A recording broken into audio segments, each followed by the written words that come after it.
Welcome back to another reading and correcting with me, Kindar, the Tiger Writes, and Ty, the Tiger Supervisor. These are where I read a chapter from one of my stories and correct it as I go. If you want to listen to these live, it's every Tuesday morning, 8 a.m. Eastern Time on Twitch. And if you are looking to support me, that is on my Patreon. Today we are doing chapter 47 of Once Broken. Alex blinked, trying to register what happened. He'd been coercing the stubborn system, then its voice vanished in a screeching of light. Now, he looked at the destroy screen. A section melted, the other shattered by an explosion, spark flickering to life and dying. Had he done that? Had he unknowingly tripped some sort of suicide function? AIs couldn't commit suicide, but he could think of a few ways to set a program to activate a small explosive in the terminal in case what? 6 other terminals could access the system in the system in the room. In the room, so blowing up one didn't help anything. And the melt was inward, indicating the blast had come from the side. As he turned to follow the provenance, he fully broke from coercion and sound returned. A woman picked up a body in black, heavy armor, a military model of some sort. The other thing that registers was the absence of Tristan. He moved without thought, knife in hand. She noticed him too late. He battered the rifle aside and stabbed her, only to have his blade slide over her skin, leaving a clean gash in her shirt. He blocked the rifle, which he decided made a better club this close. Armoring the skin was an oddly rare procedure considering how life-saving it was, and this was the second person he'd encountered since arriving on Somalia that had it. He hadn't done it because he hadn't done it because he hadn't done it because the reports he'd read talked about how it changed tactile sensation, and he wasn't willing to give up the little Tristan's touch he got. He punched her, wiping the smirk off her face, and she took a step back. Alex put the rifle out of her hand, and she reached for her empty holster. Annoyed, she glanced around. There had been a fight here, Alex realized. Bodies had been dragged away, leaving trails of blood. Most were clean, narrow, with sharp lines, but a large one looked like it had been made with a brush or fur. Near where it began was a gun Alex recognized as the one Tristan had taken from him. Where is he? He asked as she pulled the knife. She smiled and shrugged, making a show of flicking the knife on. An almost imperceptible whine came from it. Don't play games, he growled. I don't have the time. Where is Tristan? Her eyes flicked up. Intentionally or not, he had his answer. He ran, and she lowered herself to receive him. He threw his knife at her face, used the distraction to grab her wrist, twisted, and made her knife slip from her grasp. It didn't immediately shut off, so she'd altered it. Vibroblades were designed to stop the moment they were let go, but too many people threw them. But so many people threw them that adding a delay was common. He caught it mid-fall and slammed it in her stomach. He leaned in as he pulled it upward. It isn't a good idea to carry a weapon that can go through your own armor. She pushed him away, stronger than he expected, but she slipped on her own blood. She scrambled as he crouched to slash her throat. It cost him time, but never, ever leave an opponent alive, especially not one who'd taken part in hurting Tristan, in taking him from Alex. He picked up Tristan's gun and exited the room. The power was low on the gun. How many shots? 1? 2? It didn't matter. He only needed 1 to get himself a new gun from one of the excited voice coming closer. No, they came from deeper within the building, while the blood trail went in the opposite direction. With a snarl at not getting to kill them, he hurried after the blood trail, exchanging gun with a dead security guard. He entered the stairwell and ran up. The voices cut away with the door closing. He listened ahead, found the lock, and ordered it open. He slammed his elbow into the door, leaving the stairwell as a cacophony of boots entered it from below. With a quick command, he locked the door behind him. telling it to ignore any instruction to unlock, and fired at the back of the closest mercenary. He took his gun and brought down 4 other lightly armored mech before the rest registered his presence and turned. The numbers registered, over a dozen with various guns, and a few more in the shuttle's doorway, pulling Tristan in. He ran, and a barrage of gunfire responded, forcing him to change direction and take shelter behind an antenna. The door to the stairwell exploded off its frame, and corporate guards disgorged out of it. They saw the mercs and fired at them, giving Alex the distraction he needed. He fired at the men pulling Tristan in, but the heavy armor took the hits. With a curse, Alex ran for the shuttle, firing at it and anyone in his way. The man fully in the shuttle yanked on Tristan and yelled to someone deeper in. The shuttle took off, making the other man lose his balance and fall over the side. Alex fired at the vanishing shuttle and kept firing, even once he no longer saw it. He lost Tristan. Despair tried to pull him down, and he buried it with anger. No, he hadn't lost Tristan. Tristan had been taken from him. Those bastards had taken him away again. And just when he'd gotten to feel his touch, wasn't letting this happen this time. They weren't leaving this planet without a fight.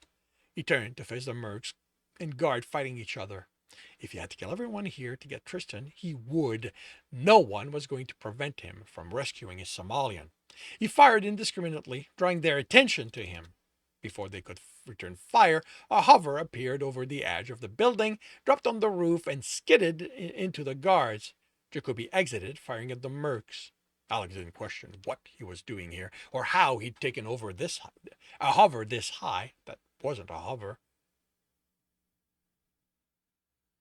That was a hover. Something that...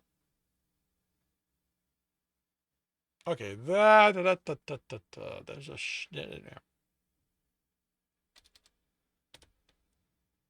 Okay, Alex didn't question what he was doing here or how he'd taken a hover this high.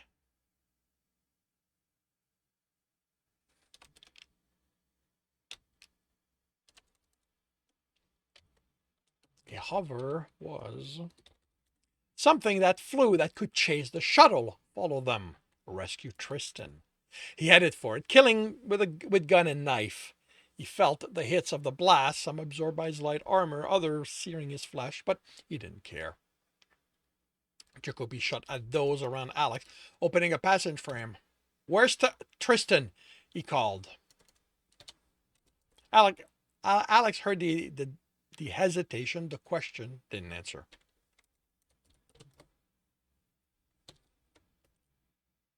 Okay, now I am seeing it. So let's see about fixing that. Now you're not gonna let me. Let's do that.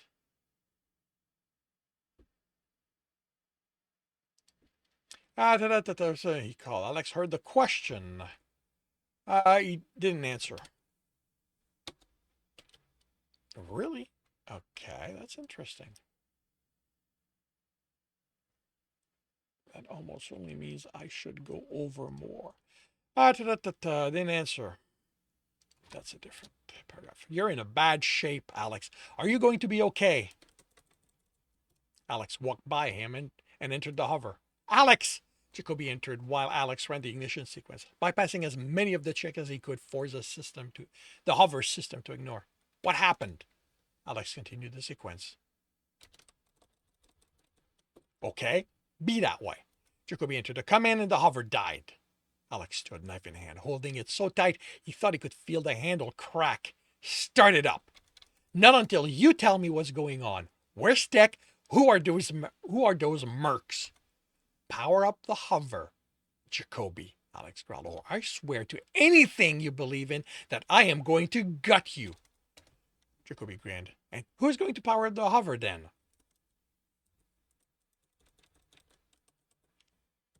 That's a hard shutdown, not something you can coerce. He took a breath. Just tell me what happened.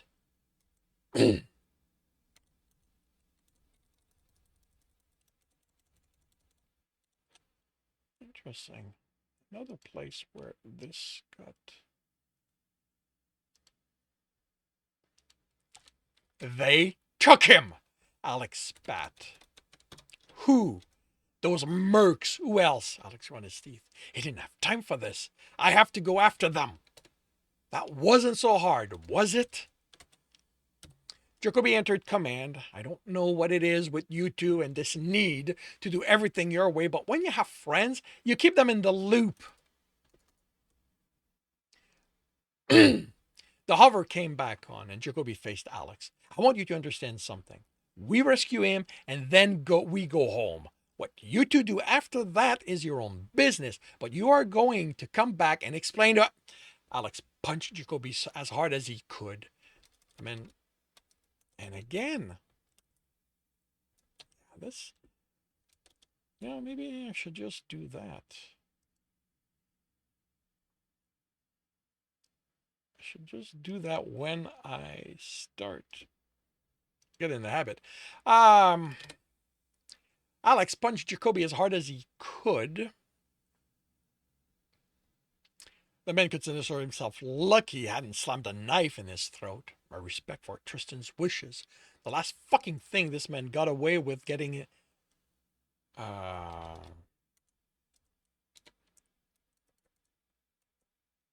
The last fucking thing this man got with getting in his way. Alex planted a foot on Jacoby's stomach and shoved him off the hover, then closed the hatch. He cursed as he had to go through the entire sequence again, but he was able to run the scanner at the same time. He needed to find a shuttle before they were out of range.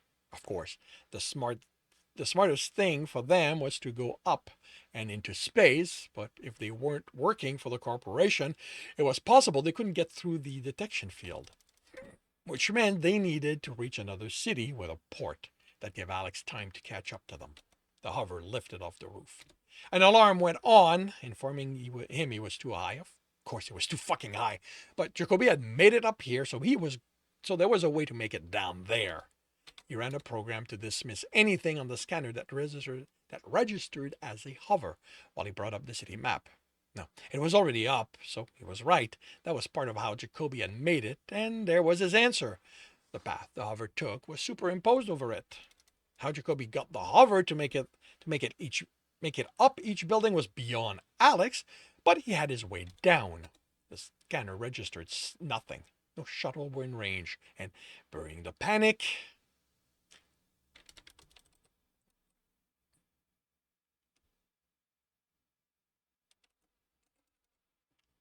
the panic, Alex told it to look for everything. More hover than he could count came up within the travel lane of this over the city, but one was within the city's airspace, heading away from this building in a straight line.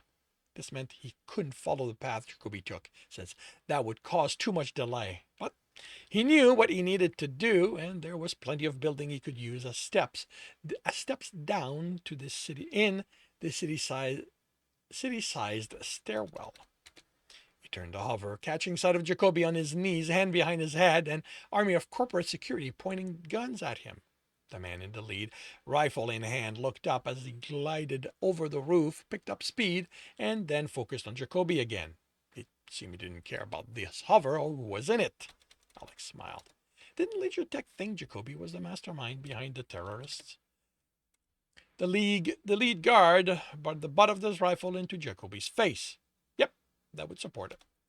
Alex smiled as he flew off the edge of the roof toward the lower one. Jacoby had just gotten what he deserved. That should teach him to meddle in his and Tristan's affair. And that concludes chapter 47 of Once Broken. If you want to know when the next chapter... If you are enjoying this, please leave a like. If you want to know when the next chapter is going to be up, subscribe, hit the bell. If you want to read this story, as well as the other books in the series, they are up on all reliable e-stores. If you want a different way to support me, that is on my Patreon, where you can also get access to basically everything I've written. If you want to listen to these live, it's every Tuesday morning, 8 a.m. Eastern Time on Twitch. The links are in the notes, and with that, I shall wish you a good day.